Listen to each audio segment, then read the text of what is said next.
అంతా అయిన తర్వాత జగన్ గారి దగ్గరికి వెళితే జగన్ గారు చెప్పిన మాట, శ్రీధర్ ఇంత అవసరమా ఒక రాజ్యసభ గెలిచేదానికి ఇంత మందితో మాట్లాడాల్సిన అవసరం ఉందా అంటే నాకు అర్థం కాల.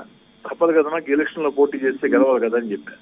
సాయిరెడ్డి బయటకు వచ్చి నా కారులో ఎక్కి జగన్ గారిని నీచంగా తిట్టాడు. నీచంగా, మామూలుగా కాదు.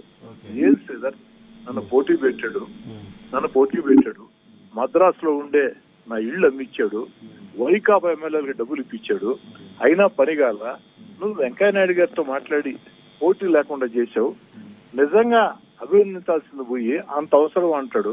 ఏంది మనిషి అని స్వయంగా విజయసాయి రెడ్డి గారే నాతో జగన్ గారి గురించి కూతురు మాట్లాడు, జగన్ గారు నీచంగా మాట్లాడు. ఇతని కోసం సూట్ కేసులు కంపెనీ పెట్టా, ఇతని కోసం థాయిలాండ్కి వెళ్ళా, ఇతని కోసం ఇతర దేశాలకు వెళ్ళా, మైనింగ్ వ్యాపారం చేశా, ఆ ఫ్లైట్లు కూడా చాలా ప్రమాదకరమైన ఫ్లైట్లు తెగించి పనిచేసి మాట్లాడాడు. కాదనుకుంటే విజయసాయి రెడ్డి గారిని కాణిపాకం వినాయక స్వామికి ప్రమాణానికి రమ్మని చెప్పండి, నేను వస్తా, నేను ప్రమాణం చేస్తా.